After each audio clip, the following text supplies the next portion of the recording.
All right, welcome back, folks, to Dirty Boots Capital. My name is Tony Lopes, and today we have with you Tim Moen. Tim, welcome to the show. Hey, happy to be here, Tony. Thanks for having me on. This is going to be wild. So Tim and I had a previous conversation, and man, we could have talked for like 2, 3 hours, and Yeah, just covered so many different topics. But in way of an introduction, Tim was the former leader of the Libertarian Party in Canada, so a very influential position there as the leader of the Libertarian Party. But then also in 2015, he ran for prime minister in Canada, which is pretty awesome. I'm sure that was a unique experience. yep. So Tim is very involved in politics, but he's also, just kind of like a regular guy. He's also a firefighter, he's a paramedic, he has 4 kids. He's on the road actually. He's working today from a hotel room. He's on the road with his wife. His wife's doing some trade show and whatnot. So Tim is supporting her and doing that. So super busy guy. Tim is also a filmmaker. I saw on your bio that you are a filmmaker. Yeah, And like myself, you're a speaker. You're a speaker out there on stage fighting for freedom and liberty. So that's right. thank you for doing all that. Did I miss anything in that list? Well, you know what? I've done so many things, like jack of all trade, master of none, it seems. But no, I've done a lot of things in my life. A failed hang glider pilot. A few other things in there, but yeah, you got the gist of it. Yeah, so what I love about what you do, other than, just promoting freedom and liberty, is just your vast knowledge and experience in all things. I'm gonna say macro, because Yeah. you get your hands into so many different things. So first I want to start off with the political environment in Canada. There's a lot of things happening there, much like happening in the US. Somewhat a loaded question, but are the Canadians happy with their political choice that they made in the election booth back when they elected Justin Trudeau? No, I mean, the tides have definitely turned on Trudeau. The Liberals are lagging in the polls. There's talks and headlines in the papers talking about a change in leadership in the Liberal Party. In other words, ousting Trudeau in favor of someone else. There's some interesting times ahead for Trudeau. I think the honeymoon is long over, and Canadians are sick of his policies. Even people that support his policies generally, like climate change and different things like that, are more concerned about the economy right now. So, for example, Eastern Canada, the Maritime provinces, big liberal stronghold. Trudeau just lifted a carbon tax for them for home heating oil. So he lifted a home heating oil carbon tax because he got all these complaints from liberal constituents out east. Of course, that doesn't help us out west in Alberta, where we're still paying carbon tax and where our homes aren't heated by home heating oil, they're heated by natural gas. So he didn't lift the carbon tax on that. So you can see he's making some last ditch desperate attempts to appease even liberals who are turning against him, who aren't in favor of his policies, who are like, yeah, we were in favor of your climate policies when it didn't impact us personally, but Yeah. now that it's impacting us personally and we can't afford to heat our homes this winter, we need to look after number one first. So all those good intentions have gone out the window, and they're like, yeah, bring back some sensible policy that isn't going to make it hard to make it through the winter. Yeah, it's amazing, and it's something I talk about when I speak about, politics and the elitist out there when they profit. And sometimes profit doesn't necessarily mean in terms of financial profit. Sometimes No. these guys like Trudeau's doing these measures to profit in terms of at the voting booth, so he can profit in terms of votes. Yeah, absolutely. I mean, a lot of what people do, prestige is also a way of benefiting from these positions and taking on and crushing Yeah. people and implementing draconian policies, right? You can get some prestige, you can get power. It's not just strictly monetary with these people, although a lot of those things do translate into monetary. I mean, there's a reason why guys like Barack Obama are millionaires, multi-millionaires after Mhm. presidency, right? I mean, that even though he made what is it, $300,000 as president. I Yeah. mean, you're not going to become a millionaire really just based off a presidential salary, but certainly all the prestige you gain with having that position gives you all sorts of opportunities to make money that you otherwise wouldn't have. and it's, here for in the States for congressmen, congresswomen, representatives, things like that, where once we have this revolving door type policy where if they were to lose their position as a congressperson or as a representative, then they rotate into the lobbyist arena Right. or into big business, right? They may go work for Right. like a defense contractor or something like that. So Or there's this Goldman Sachs or some revolving big Wall door. Street. Yeah. Exactly, exactly. They go work for Goldman Sachs. And so there's this incestuous thing going on within big government where it's just like, man, you and I, if we could fix it, we would fix it as quickly as we could. This is really a grassroots almost kind of initiative where we have to be educating people, which is one of the Yeah. things I love you do as a speaker, as an educator. You're out there trying to help folks understand these dynamics. And Hmm. so what can the like the average person, the average Canadian, and I'm going to say it's probably very similar for the average American as well. What can we do in terms of taking personal responsibility? What can we do at the state level, the city level, the town level, in our own backyard? What can we do? Right. Well, I think the first thing is to really understand what the problem is, right? Really understand what is generating this chaos, where is this fire, this mindless destructive force coming from? And as firefighters, we study fire behavior, fire origin, and fire causes, and I like to break it down that way as well, because there's a growing, in a lot of ways, Justin Trudeau and people like him have done a better job at creating, let's say, anti-establishment or libertarian adjacent people than I ever have, even with all my speaking and activism and different things like that. He's doing it by dropping the hammer on people. There's more populists now than ever, more people questioning the narrative. Conservatives in Canada and certainly from what I see in the States as well, are questioning the very basis of the system. I mean, Donald Trump was a big middle finger to the establishment, right? In a lot of ways. So people are waking up to that. But sometimes a lot of the solutions that they glom onto are what I call watering the roots of the problem, even if they're hacking at a branch. For example, there's all these issues that are obvious issues, like mass migration is an obvious issue, and people are begging the state then to solve this problem for them. So that's what I mean. We have a serious problem called mass migration. That's the branch, but it stems from this root. The root that the state, by its very nature, forces us into association with each other. And that's the problem with mass migration, is that we're now forced into an association with people that might not share our values, that might even be our enemies in a lot of ways, yet we're forced to have to be in association with them to pay for infrastructure that they use, to be part of a democratic political polity that they're a part of, that they're going to vote ways that I don't want to. They're going to use up my resource, different things like that. That's by nature of the state, is I have to be. So even if we don't have any immigration, I still have to be in association with Canadians I don't want to be associated with.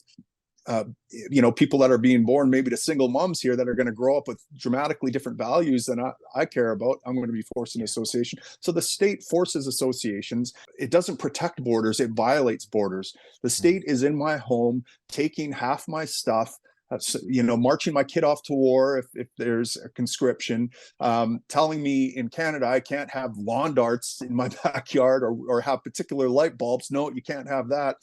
It's a monster. So it violates borders and forces association.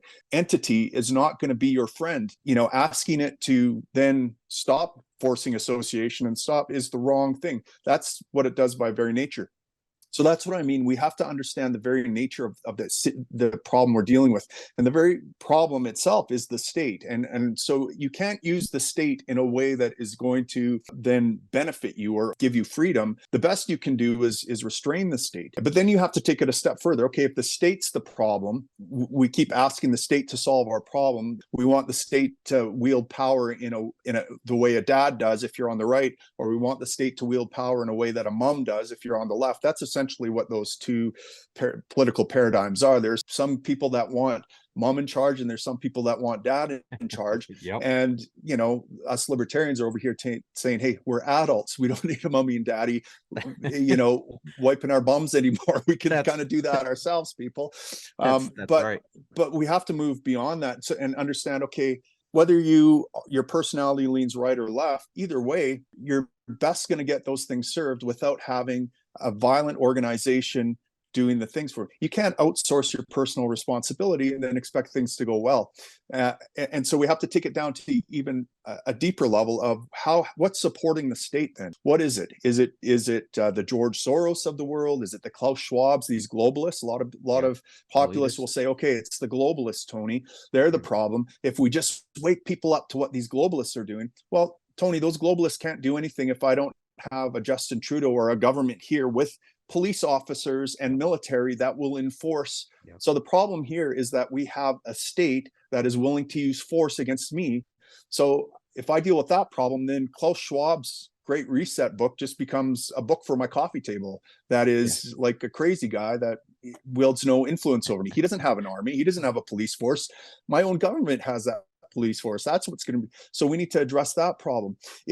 And how is it that they are able to maintain power, Tony? Well, they're able to maintain power because my neighbors and people around me and good people around me want the government to do things, and the populist yearn for the government to stop being corrupt. Well, the very nature of it is corrupting, and so we have to do something to restrain it. So I bring it down even a step further. It's the man in the mirror that needs to be fixed before we can think that the government's going to fix. The line between good and evil, as Solzhenitsyn said, goes through the heart of every man. So we have to really look at the problem. Just like there's a fire triangle or tetrahedron, you know, you need fuel, you need heat, you need oxygen, and you need a chemical chain reaction to sustain the mindlessly destructive force called fire. I say there's four things that you need to maintain statism, and that is stress and anxiety. First of all, you have to be in a stressful and anxious state. You have to avoid responsibility. You don't want to have to deal with your neighbor who's fallen on hard times. You'd rather the state deal with that. You don't want to have to, look after people or take care of your own health care. You want someone else to do that. You're outsourcing responsibility. You have a culture that fuels all this stuff, that continues the chain reaction of stress and anxiety and responsibility avoidance. And then you also have what I call epistemic confusion. I have to come up with a better term for that, but it's essentially how we know what we know. Like, how do you know what's right and what's wrong, right? And a lot of people are used to operating just from feelings, right? And it's just like, well, I feel this is right, and therefore, I don't think people should starve, therefore the government should do something about it.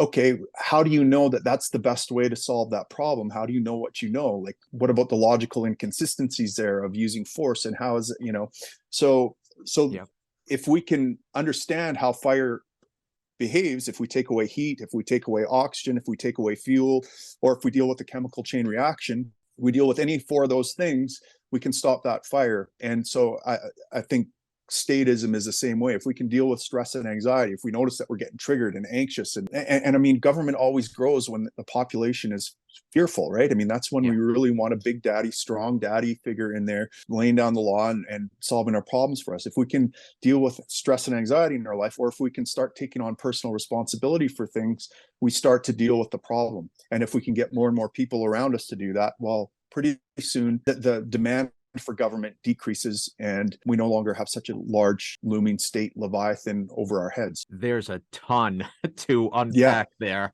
That was great. Thank you for providing that framework of what's happening. And that's the same thing happening here in the States too, right? I like to hit on a couple of things. The state of confusion.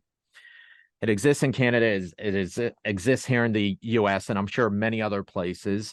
And I'm sure a lot of it is based on propaganda pushed by politicians as well as pushed by the media. There's this confusion within society. Where is truth? I mean, I know when I read articles, when I read books, when I see media, when I like I'm always looking like, is this truth?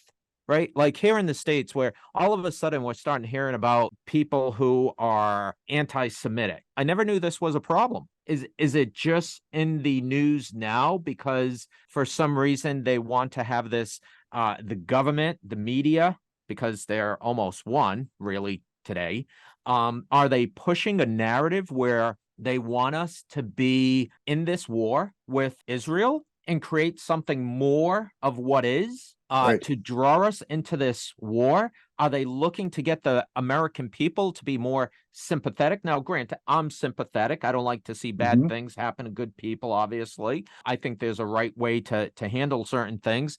Certainly the media, gosh, I was watching it this morning, a couple of different news stations, and it was all about people lashing out against Jews and lashing out against Israel and how, obviously that's bad. We don't want that, but it was almost like 24/7 on the news being Yeah. pushed. And so it's like, okay, is this being pushed because there's some ulterior motive? Is there another narrative they want me to follow?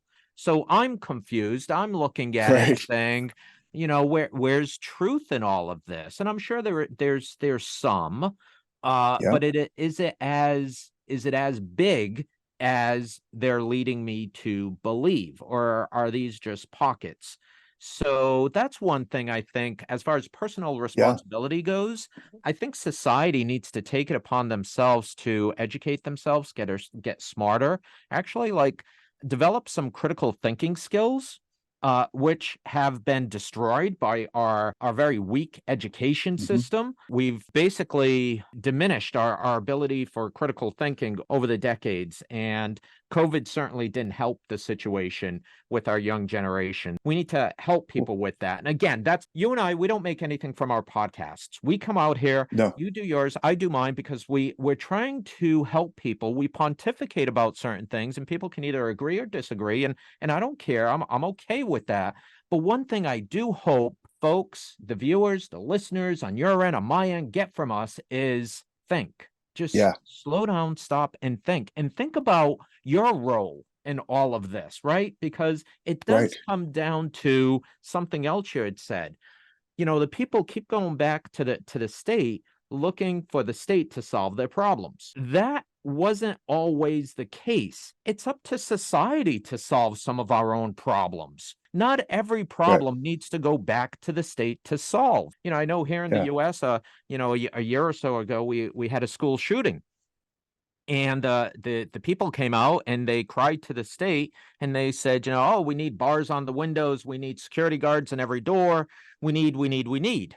And although on the face of things that may sound realistic and good, but once you exercise your critical thinking muscle, you say, well, this shooter, if he didn't go to a school, he would have gone to a church, he would have gone to a synagogue, he would have gone to a Sure. mall, right? He would have gone someplace else to act out, right? So it's not, the solution is not to go to the state and say, hey, let's put bars on the windows and officers at every door. We need to, as a society, we need to look better and deeper at this and understand, how could we have seen these problems coming? Or as Right. a society, what are we doing to our young people that are developing these types of problems? And maybe it could be as simple as we're over medicating some of these Sure. young people. We never used to have some of these afflictions. When I was growing up, we didn't have ADD, ADHD. Hey, not for nothing. Yeah. I was a very active boy when I Yeah. was Yeah. growing Hey, up. Tony, have you ever heard of a psychological condition called drapetomania? I have not. Drapetomania was a psychological diagnosis that they gave to slaves that didn't want to work, that would run away from the plantation, that were just trouble for the plantation owner, right? Yeah. And so the lesson of drapetomania is that, hey, maybe these slaves weren't, it wasn't so much that the slaves that were dysfunctional, that the goddamn plantation was the That's dysfunction here, right? And so I think a Yep. lot of time I agree with you that if your kid can't sit still in a classroom, maybe that's not a problem with the kid so much as it's a problem with the environment he's in. But you raised a lot of great points about personal responsibility, and it reminded me too of something that just happened here in Saskatchewan, in Canada. In Saskatchewan, the premier, the legislature just passed a law that says to push back against a lot of this woke stuff. Okay, Tony, and this is again the problem that I see in populism. Yes, the woke stuff ought to be opposed, and their legislation sounds good to most of us who are sensible people on the outside. It's look, we don't want, if our kids are going to start identifying as someone else or something else, using different gender pronouns coming out, you have to let the parents know if they're under 16. That seems like common sense thing to do, right? That's probably what I'd want my teacher to do with my kids. But here's the thing: populists are cheering this as a big win because now we have the state forcing teachers to do something, right? So we have the state imposing itself between. It goes back to your point there. If you're so worried about a shooter shooting up a school that your kid's a sitting duck, or that these teachers are so hideous and woke that they're going to have private grooming sessions with your kid, how about rather than outsourcing responsibility to the government to protect your kids from these people, these teachers are still there. The threat of violence against your kids from a gunman is probably still there. Asking the government to do something and going, there, we fixed it. You haven't fixed anything. Your kid's still in danger. They're still being taught by a woke teacher. There's still some incel bullied kid that's plotting revenge, and they're going to get it one way or the other. So what are you doing to take personal responsibility? And I tell this to parents all the time: get your kids out of school if you can. If you can't, then be super involved in the school board. Talk to your teacher, become a partner with your teacher. I don't want the state. It's almost like you want to put teachers into an exoskeleton robot that forces them to act a certain way or talk a certain way. I don't want the state controlling the teacher. I want to trust that that my dentist knows what they're doing, that my kids' teacher that I've talked to and vetted knows what they're doing. And then I want them to use their judgment to teach my kids and to deal with situations.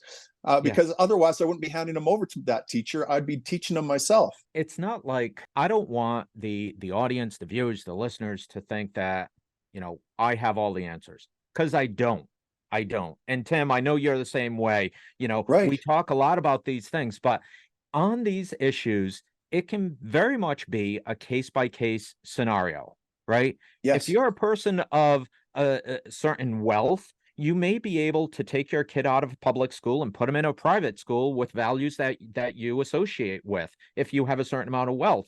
But if you don't have wealth, maybe there's a good homeschooling network in your area. Maybe you put your kid into that homeschooling network. But if that doesn't exist it's a very case-by-case thing. And if you don't have homeschooling, you as a parent, you might have to be more involved, like you're saying, more involved in the day-to-day activities of what's going on in your school, right? With your teachers. Yeah, volunteer to be in the classroom or whatever. So the main thing, Tony, is ask yourself, how can I take more personal responsibility here to deal with the problem confronting my family, rather than ask the government to solve it and imagine that that's fixing the problem, or getting all worked up and continually going to rallies and protests and expending all this energy trying to change Leviathan, when I can simply take a bit more responsibility myself and deal with this problem. I love that. And so that's for, so to speak, this segment. Yeah, we got a lot of things we want to talk about. Boy. So for this segment, it's that takeaway of, yes, the world, the politics of things, the state is very screwed up. You and I aren't going to fix this. We do our piece as far as speaking and education, doing our podcast, but we need the rest of the population to take action of some sort. I'm not looking for them to create their own podcast and to go off and, create homeschooling for 200 kids. Start with a very small thing in your community that you can do to take some personal responsibility and make the world a better place. We're a society. This is what we're supposed to do. We can't leave it to the state. We've left it to the state for too long, and this is where it's gotten us. So we got to start to take it back in a non-violent way, right? We got to take it back with this personal responsibility. At the very least, just stop putting gas on the fire, right? By asking the government to do things for you. Stop. If you're about to ask the government to do something or demand government do something, just stop. Don't do that. If we can get enough people to just do that one piece, that's great. Now, if we can get them to do an extra step and say, what are some solutions I can do to solve this problem in my life myself, or to help other people who I'm concerned about. I'm concerned about immigrants. I'm concerned about poor people. I'm concerned about defense of schools. What can I do as a person personally to help a little bit with that problem? And now we've pretty much solved the problem if you can take that next step, right? So I'm going to switch to a new problem. Yes, all So right. no, this is all good, and we can Yeah. go round and round, and man, this is great stuff for the viewers to hear, and hopefully they hear the passion that you and I are both bringing to this conversation, and hopefully we're igniting some flame out there, some passion out there for others to do the same and to be thinking through this. One of the things I had, knowing I was going to be coming on and interviewing you today, Tim, was I had taken a look at every country is operating in this fiat currency system, right? The dollar, the Canadian dollar, all that. I took a look at knowing where fiat is today and all the risks around fiat currency, because it's tied to nothing. I know the US has a certain amount of gold. China has been building up their gold reserves, tremendously. Same thing with Russia, same thing with other countries have been building up their gold reserves. Yet when I looked at Canada, and I wanted to ask you about this, and if you're concerned, Canada doesn't have an ounce of gold reserves. They have no gold reserves. What's up with that? Yeah, Trudeau got rid of the last little vestiges of gold we had. It's Canada is a very left-leaning country. I mean, even our Conservative Party has to adopt leftist policies like universal health care for all and different things like that. And of course, there's no mainstream political party in Canada that would adopt a hard money stance like you or I have. They all have to say, at least in public, that it's the role of the central bank and Keynesian economics, this and that, blah blah They make blah. it And very so gold doesn't really complicated. play a part in that. I mean, we'll look at all the leading economists, Bernanke and Krugman and all these guys, right? And Tony, we don't need, government doesn't need gold, and that's like a Roman era relic, that blah blah blah. So, but that's yeah, of only course, the existed troubles. for about that's only existed as a currency for about 5,000 years. So Right. But here's the thing: like I've really lowered my expectations. You know that old? I think it was Saturday Night Live. Lowered expectations. That's the key to happiness. I have no great expectation that my government is going to be able to change our economy around or create a sound monetary policy or anything like that. And so it's bound to burst, and it's bound to burst for all sorts of reasons. I mean, we talked in the last segment about how do you know what's true, and what was going through my mind is that let's just look at the Israel-Palestine conflict, because that's one of the examples you brought up. Everyone has a different incentive for telling you a story from their perspective, and exaggerating it or lying even. Netanyahu has a particular narrative he wants to get through. UMass has a particular narrative they want to get through. The news media is trying to sell clicks, and they're so they want something that's going to drive you to their thing, and they're doing the most hyperbolic things. Activists and protesters get more prestige if they can get to the podium and they can get a following and different things like that. So they're incentivized to really work people up, and so everywhere along the line, the motivations are slightly different, but they all benefit from having a giant conflict occurring in the Middle East. Hamas benefits, Mossad benefits, Netanyahu benefits. The only people that aren't benefiting are the people that are paying the price for these corrupt individuals, right? And that's the Palestinians and the Israelis that are getting slaughtered. And it's just like that for monetary policy. Like everyone has an incentive to believe the story, and it's even more. It's more of an incentive because they actually believe it. I truly believe that a lot of these, the president of the Bank of Canada and a lot of these politicians actually believe the stuff that they're telling us. They believe that the government has a role in this, and monetary policy and different things like that.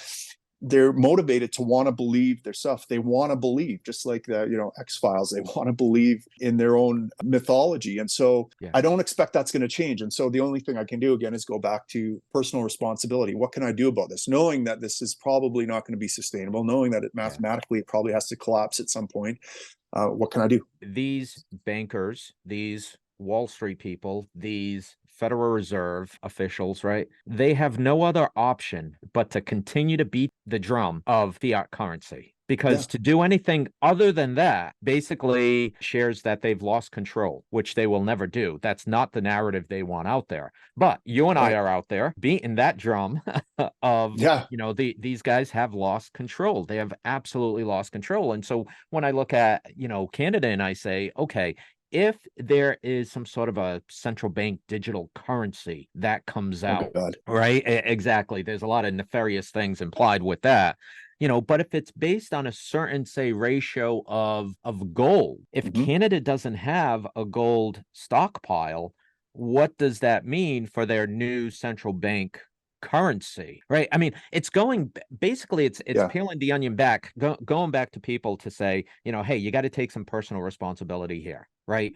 I mean, whether you believe in it's gold or it's Bitcoin or some other crypto, I mean, you got to take some personal responsibility. You got to get educated. You got to figure this out, and you can't wait for the state to come and solve your Right. problem. So this is why I want to have the conversation. Say, okay, what's your stance, Tim? Do you believe certain people should start having some amount of gold in the vault, or should they have a certain amount of Bitcoin or other crypto? Like, what do you think in this state of a failing fiat currency? What should people do? Okay, so you asked me what should people do to protect themselves from these fiat bandits, right? Yeah. Look, I defer to the judgment of guys like you who have kind of a track record in that area. I certainly have precious metal. I have Bitcoin. I have a bit of a diversity in different things.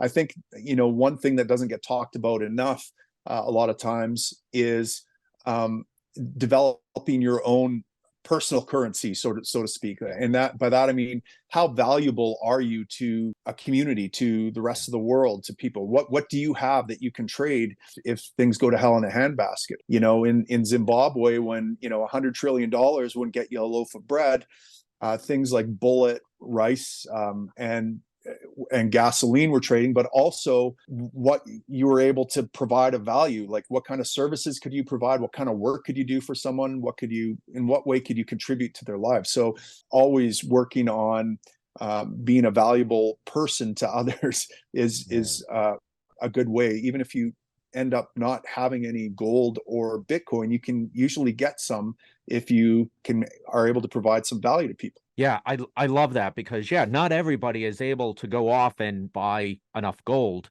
to be able to survive whatever is coming next, right? Or the same with Bitcoin, Right. right? I think Bitcoin's at like 30,000 right now for Yeah. one Bitcoin. And not everybody has those means. So I love this message of making sure you're out there creating value, being of value, creating value for yourself, and being able to offer that to other people. That's like, that's what you and I do, right? That's why we're out Yeah. there, on stage speaking about these things, trying to get folks to think differently, is because that's the value we bring to the equation. We understand the macro and the politics and what's happening out there with society and with cultures. We understand there's something going on here that we need to Right. prepare for.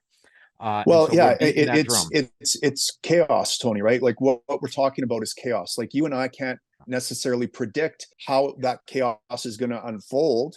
So we don't know necessarily which stock to buy right now and when to dump Yeah. it and different things like that. All we know is that this is unsustainable, and it's going to be unpredictable exactly how it rolls out. And Yeah. so, a lot of what I talk about is how to engage a mindset to deal with unpredictability, right? And chaos. And again, it comes back to studying the root of the problem. You got to understand fire behavior.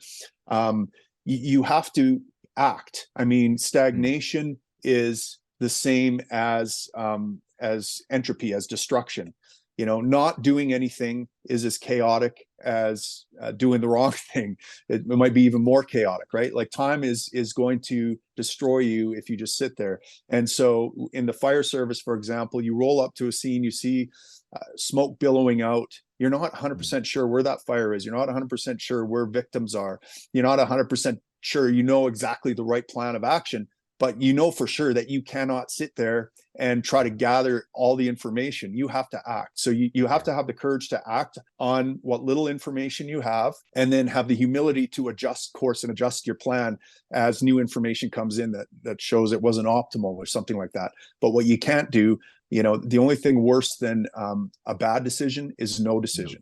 Yeah. And so, you have to move forward. That is clear. So mindsets like that are super important as you go into uncertainty, and being able to confront uncertainty and chaos. Having a mindset, I think, is almost more valuable than anything else you can do right now. You can, stockpile gold, you can stockpile Bitcoin, but you never, if there's an EMP attack, your Bitcoin might be useless, right? If there's exactly. If someone with bigger guns wants to take your gold, your gold is useless, right? But what's not useless is, okay, even though someone took my gold and Bitcoin and that wasn't foreseeable, I can deal with this uncertainty because I've got a killer mindset that only grows from adversity. It doesn't shrink from adversity. Yeah, this message of take action, super important, not to be taken lightly. And it's hard. It can be hard for folks to take action. Look, all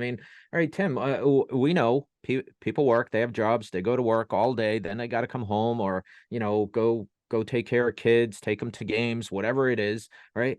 Life is hard. Life is probably harder today than it was back in the 1950s. And so taking action on some of these different things, really taking the time to stop. And I share this a lot with folks. It's like, hey, on a Saturday morning or a Sunday morning, when you're sitting alone by yourself, having your cup of coffee first thing in the morning, the wife and kids are still in bed, or the husband is still in bed, and, the wife is having a cup of coffee. You know what? Take that moment of peace and calm. Ask yourself the question, what should you be doing? If you're going to work, and work is nothing but Groundhog Day, day after day after day, and you're not building up any value in yourself and your system, if you're doing the same thing for the last 10 years, you have to ask yourself the question you're stating here, if that's going to be the new fiat, the new currency, the value you have in yourself of being able to offer either people, society, or companies something of value, and all you're doing for the last 10 years is Groundhog Day, the same thing over and over and over again, you got to stop and ask yourself that question.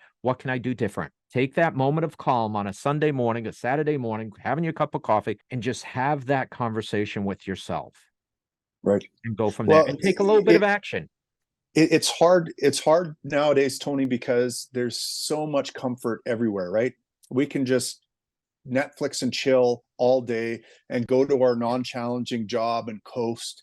We never have to, we have all the calories we'll ever need at our fingertips and then some, right? And it's making us soft and weak, and it's making us less resilient, and it's making us more fragile. And so in today's world, whereas my great grandfather, he never had to worry about keeping the fat off, right? He was scrounging for calories all day.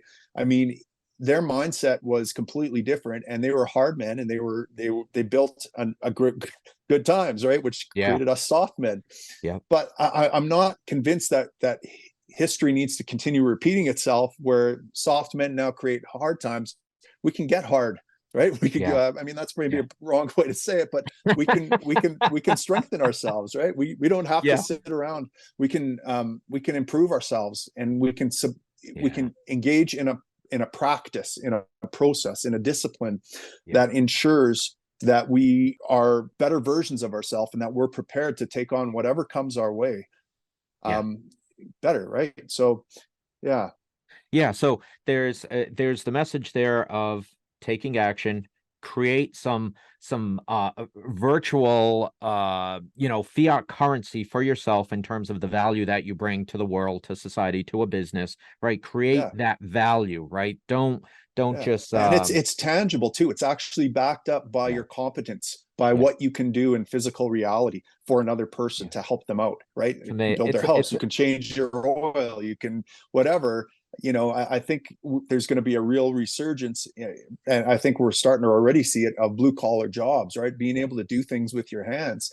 I mean, it's all nice and good that you can shuffle paper for a multinational corporation and you have no idea exactly how your job provides value to the corporation. You can make it, the people that are actually holding society together are people that are working with their hands, and they're, you You're know, so being able right. to do that. Some of those things are going to be super important if there's chaos ahead. You know, Yeah. one of the things I'm actually investigating right now, Tony, too, is you know, I'm in the middle of this book. It's just got my mind on fire right now. It's called The Network State, and it's all about this guy's vision of how to create, now that we are, you know, for a long time, God was Leviathan, right? He's what gave us pro-social behaviors, that, or the fear of God gave us pro-social behaviors. We didn't Yeah. want to incur wrath, and so we got along with our neighbor. We didn't sin, we didn't murder, we didn't do all these sins. Then it became the state. The state became Leviathan, and it was, you know, fear of the state and the violence that would ensue that kind of kept us pro-social. Well, this author's is that the network will become the next Leviathan that will give us pro-social behavior, but without the violence and without the negative consequences of the state. It'll be a voluntary state, so to speak, and we'll be able to kind of create our own nations and get a tipping point of people, get diplomatic recognition. If you got, like, say, several million people as part of this nation, and you know, and the beautiful thing now that we have robust networks and we have Bitcoin and we have crypto technology that allows us to keep our history and keep all our relationships embedded in an incorruptible blockchain, in terms of, did we repay our loan? Did we honor our contracts? Did we, this material sell, our title to our possession? All that stuff can be cryptographically encoded now in a way that prevents fraud or you know, different things like Yeah. that. We don't even have to be geographically contiguous. We can have a network nation that extends all over the world. So you have one big idea, you know, liberty, or maybe that idea is personal responsibility. We're a nation that does personal responsibility. We get enough people, and we can develop our own currency based on the blockchain, or maybe it's pegged to gold, a gold standard crypto hybrid. These are all things that are possible now with technology. And so one of the things I have a couple calls scheduled this afternoon to explore this idea, because my brain's just lit up. It's like, okay, awesome. Rather than fight the state continually at every turn, and there's nothing wrong with that. I've had some fun doing it and stuff. I banged my head against the wall.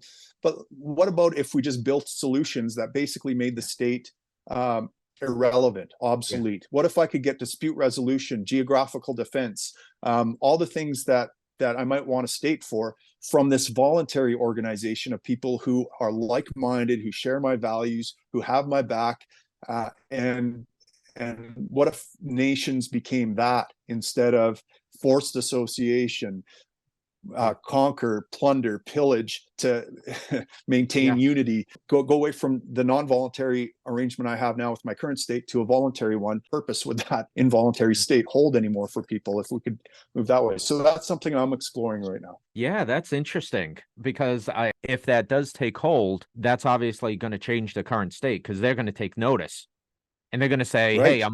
I'm losing revenue. I'm losing capabilities. I'm losing defense." Right? All They're right. going to take notice of Well, I mean, that, and they're going to say, yeah, they're going to be losing customers, and they're going to be like, "Wow, we're going to have to "Yeah, change our policy." I mean, this was right, Patrick Friedman, Milton Friedman's grandson, started something similar called the Seasteading Corporation, I think, with Peter Thiel, and so they're building offshore micronations. You know, where floating platforms, or essentially they looked at and said, "Look, if a cruise ship can be out in international waters all the time, well, I mean, that would be brilliant. I mean, we wouldn't have to deal with, we could do medical research, we could do all sorts of yeah, things." And so they're experimenting with yeah, that. So there are all the technology, I think, is going to give us an opportunity to find solutions to a lot of these problems, that don't involve something like violent revolution, or engaging in a multi-generational political process to hope to move the needle a little bit. We can just exit ourselves and go yeah." somewhere else. That is mind blowing, Tim. I mean, Yeah. there's so much more that we can discuss here, but at this point, I'm gonna cut us off. We're gonna save those conversations for the next reel, because I do know there's, only a certain amount of attention span out there, so I got to be cognizant of that these days. But thank you so much, Tim, for coming on. Tim, for folks who are looking to follow you or to connect with you, what's the best way for them to engage? Yeah, well, you can go to I have a podcast called the Tim Moen Show on Spotify, iTunes, wherever you get your podcasts, as well as YouTube and Rumble. So you can go to the Tim Moen Show there. I also have a Substack and you actually, if you go to Substack and sign up there, just enter your email address, you'll get updates, different things like that as I drop Substacks, and as I come across, you'll be able to see how this stateless network type thing, how that goes, my adventures in that, different things like that. You can keep tabs of what I'm doing. So yeah, we'll put that all in the description, so folks can just click and find you directly from there, make it nice and easy for folks. But yeah, sure. this was great. This was, wow, a lot of value, which I always look to bring to the audience, right? So hopefully the audience is walking away with a lot of value here. Take action, right? Exercise your critical thinking. Just add value for yourself. Right. Not wait for the state to give it to you, or for politicians to give you that value. Go seek it yourself, right? Right. Take action, go create And value you'll for be so yourself. much happier, Tony, Yeah. because rather than constantly being victimized by the state, now you're actually taking action and you're looking to, okay, how can I solve this problem? You're shifting your focus to positive action rather than trying to control the external world. Will do your mental health wonders, and it'll actually make you feel really good. No, you're spot on, Tim. Thank you so much for your time today, and we'll have you back here in another couple months. We'll want to hear about the network state, get an update Absolutely. there, and many other things we weren't able to cover today. So, Tim, thank you so much. Thanks, Tony. Appreciate it.